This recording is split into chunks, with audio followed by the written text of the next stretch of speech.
창세기 10장 1절에서 32절까지 우리 한 목소리로 함께 봉독합니다.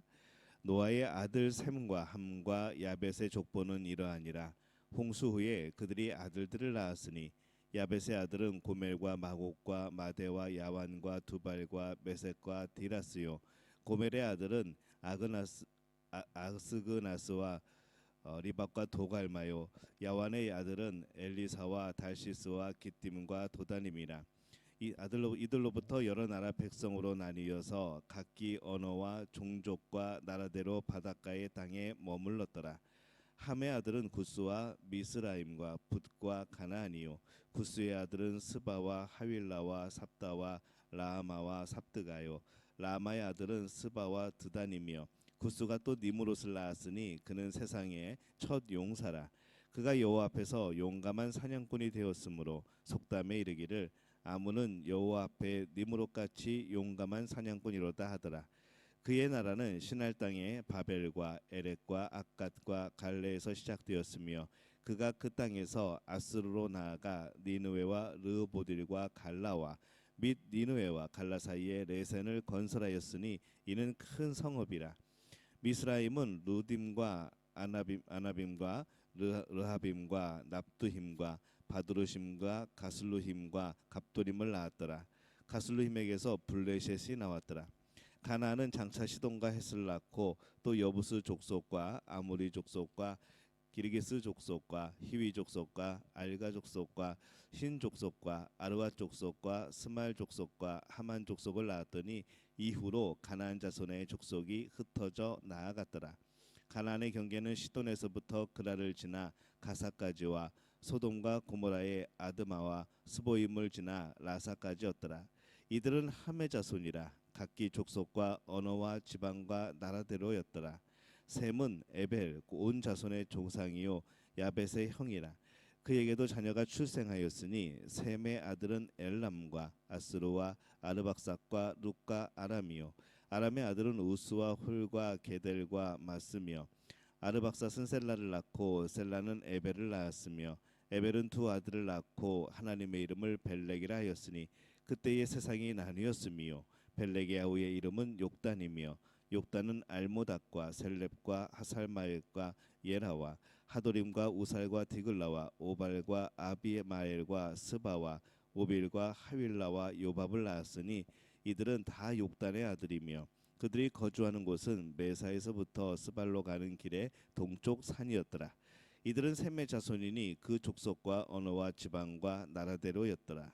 이들은 그 백성의 족보에 따르면 노아 자손의 족속이요 홍수 후에 이들에게서 그 땅의 백성들이 나뉘었더라. 아멘. 할렐루야. 하나님의 은혜가 오늘 새벽에 하루의 첫 시간을 주 앞에 드리는 우리 믿음의 가족들에게 함께 하시기를 예수님의 이름으로 축원합니다. 오늘은 홍수 이후에 인류가 번성하는 이제 그런 모습을 우리에게 보여주고 있습니다. 홍수 후에 인류가 빠르게 확산이 되어지죠. 그래서 이 생육하고 번성하라라는 하나님의 말씀이 그대로 이루어지게 되어집니다. 오늘 2절 말씀에 보면은 야벳의 아들은 고멜과 마곡과 마대와 야완과 두발과 메섹과 디라스요 이렇게 되어 있습니다. 이 야벳의 아들에 대해서 먼저 말씀을 하죠. 이 야벳은 오늘날 이 유럽을 중심으로 생육하고 번성을 합니다. 사람들의 이름은 또한 각 지파의 또 이름이 되어집니다. 6절에 보면은 이 함의 아들은 구스와 미스라임과 붓과 가나안이요. 이제 함의 아들을 지금 소개하고 있습니다. 그래서 이들은 오늘날 아프리카를 중심으로 생육하고 또 번성하는 또 이제 그런 사람들이 되어지고요. 22절에 보면은 셈의 아들은 엘람과 아스루와 아르박삭과 룻과 아람이요 이렇게 되어 있습니다. 셈의 아들들에 대해서 소개를 하는데 이 셈의 자손들은 중동을 중심으로 생육하고 번성하였기 때문에 이제 아시아를 중심으로 하였다라고 우리가 생각할 수 있습니다. 그래서 이 셈, 함, 야벳의 자손을 모두 합하면 70민족이 되어지는 거죠. 그래서 이 성경이나 유대 문화에서는 온 세상, 온 인류 그렇게 말할 때에 이 70이라는 숫자를 사용을 합니다. 그래서 예수님께서 70인의 12제자 말고 그 외에 이 70인의 제자를 선택하신 것도, 또 구약이 성경의 헬라어로 번역된 70인 역도 이제 그러한 의미가 되어지는 겁니다. 32절에 보면은 이들은 그 백성들의 족보에 따르면 노아 자손의 족속들이요 홍수 후에 이들에게서 그 땅의 백성들이 나뉘었더라, 이렇게 말씀을 합니다. 홍수 후에 이 백성들이 나뉜 겁니다. 인류는 노아의 자손이라는 분명한 시작점을 가지고 있습니다. 모두가 한 동족이고 조상이고 형제고 또 자매가 되어지는 거죠. 그래서 인류는 하나님의 형상을 따라 창조되었다는 이 공통 분모를 가지고 있습니다. 인류는 어떤 동물과도 이제 다르죠. 사람은 장소가 어디든 간에 어떤 환경에서 자랐든 간에 여전히 사람이 되어지는 겁니다. 인류의 확산은 하나님의 뜻이 되어집니다. 생육하고 번성하는 것은 하나님의 뜻이죠. 이 문제는 번성이 아니라 인류가 죄인이 된 이후에 너무 쉽게 그 죄에 노출되었다는 겁니다. 죄에 대한 어떤 인식들이 굉장히 낮았다는 것이죠. 죄에 대한 회개 대신에 에덴 동산에서 쫓겨난 후 자신들의 에덴 동산을 따로 또 지으려고 하는 겁니다. 근데 이것이 벌써 그런 죄된 모습들의 시작이 되어지는 겁니다. 회개하고 하나님 앞으로 돌아가고 하나님을 기억하고 우리 조상들이 지키지 못한 하나님과의 약속을 온전히 지키려고, 또 하나님을 기쁘게 하려고 이게 바라보는 그런 모습이 아니고, 인간들만의 죄된 인간들만의 에덴 동산을 만들려고 시도하는 것, 이것이 이제 인류의 그런 잘못된 모습이 되어집니다. 노아에서 시작한 인류의 번성과 확산을 오늘 말씀에 기록을 하면서 유일하게 한 사람만 자세하게 기록을 합니다. 그게 누군가 하면은 구스 8절에 보면은 구스가 또 니므롯을 낳았으니 그는 세상의 첫 용사라, 이렇게 되어 있습니다. 이 사람에 대해서 설명이 나오죠. 그는 세상의 첫 용사라고 이제 소개를 합니다. 이 구스는 아프리카 지역이 이제 연고지입니다. 그런데 그의 아들 니므롯의 지역은 매우 이제 확장되어지고 넓어지죠. 그래서 11절에 보면은 그의 나라는 시날 땅의 바벨과 에렉과 악갓과 갈레에서 시작되었으며 그가 그 땅에서 아수르로 나아가 니느웨와 르호보들과 갈라와, 이렇게 되어 있습니다. 바벨탑이 만들어진 시날 땅, 그리고 바벨론 문명의 중심지인 바벨, 그리고 아수르의 수도 니느웨, 이 유명한 지역이 다 나옵니다.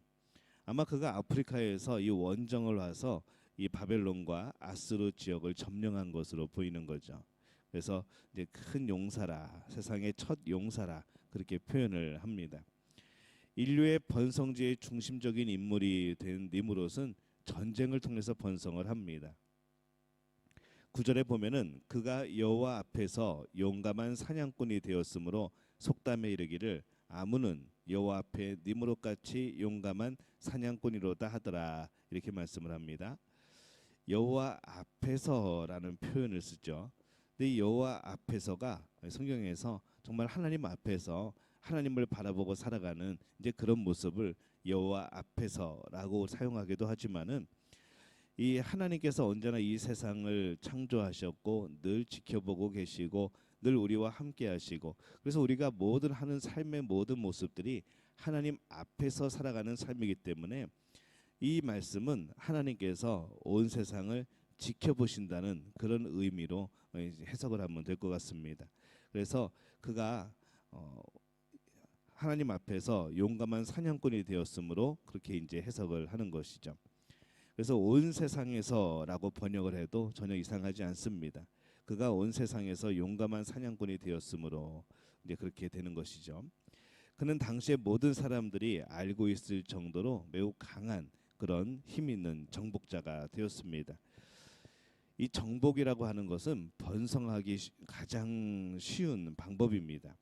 내가 무엇을 얻는 것보다, 어떤 시간을 들이는 것보다 다른 사람들이 이미 얻은 것, 다른 사람들이 이미 세워놓은 것을 빼앗는 방법이 훨씬 더 빨리 많이 가질 수 있는 그런 방법이 되어지는 거죠.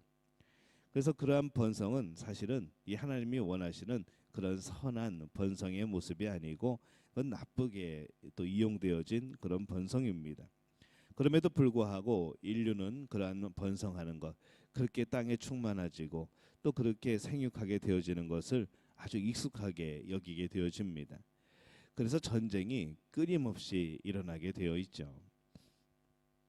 하나님 앞에서 또 하나님을 바라보며 그렇게 하나님이 주신 질서대로 무엇인가를 번성하고 이루는 것이 아니라 인간적인 방법으로 번성하게 되어지는 것.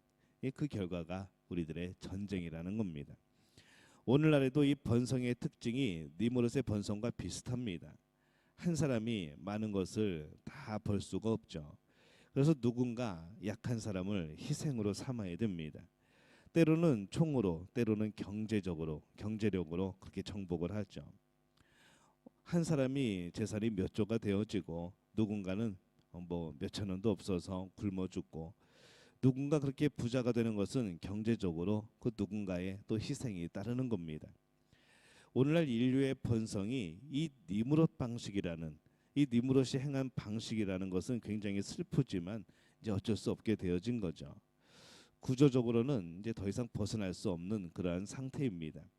그래서 니무롯의 방식은 결국, 그런 번성은 결국 인류가 이 땅에 에덴 동산을 건설할 수 없다는 그런 것을 증명하게 되어지는 것이죠. 니무롯의 방식으로 만들려고 했던 에덴 동산은 결국에는 전쟁이었던 것이죠. 홍수 이후에 인류의 번성을 오늘 봅니다. 여러 가지 우리 입에 맞지 않는 이제 그런 이름들이 나오지만은 이 번성의 모습을 보면서 하나님께서 어떻게 이 민족들을 흩으시는가, 하나님께서 어떻게 이 민족들을 이렇게 퍼뜨리고 넓은 지역에 살아가게 하시는가, 또 그런 번성의 모습을 오늘 말씀 속에서 우리는 발견을 합니다. 문제는 이들의 번성의 모습이 결국 죄로 인한 인간의 에덴 동산을 만드는 그런 모습이었다는 것이죠. 그 안에도 하나님의 사람들이 있습니다. 그 안에도 여전히 하나님을 바라보며 경외하는 사람들이 있습니다. 누군가에게는 이 죄로 인한 번성이 굉장히 좋은 것이겠지만은 그 누군가에게는 그것이 압제였고 그것이 억압이었습니다. 자기들의 에덴 동산을 위해서 다른 사람들을 희생시키는 이 죄의 열매들이 자꾸 나오게 되는 것이죠. 그럼에도 불구하고 어리석은 사람들이 오늘도 그 일을 반복을 합니다. 나만의 에덴 동산을 만들려고, 하나님 없는 내가 주인이 되는 에덴 동산을 만들려고. 그래서 그것이 되지 않으면은 뭔가 또 하나님 앞에 불순종하게 되고 하나님을 멀리하게 되고, 오늘 우리가 만들려고 하는 이 에덴 동산은 과연 무엇입니까? 내가 주인이 되는 에덴 동산이 아니라 하나님이 주인 되고 우리가 하나님과 교제하고 하나님과 함께 걸어갈 수 있는 이제 그런 에덴 동산이 우리에겐 있어야 하는 것이죠. 이것을 만드시고 이것을 회복하시고 이것을 우리에게 주실 분은 하나님밖에 없습니다. 인간의 죄된 방법이 아닌 하나님의 선하신 가운데 오늘 다시 한번 이 민족의 번성을 통하여서도 그 안에서도 하나님만을 바라보며 하나님의 뜻을 지켜나가는 그런 복된 우리 믿음의 가족들이 되어지시기를 예수님의 이름으로 축원합니다.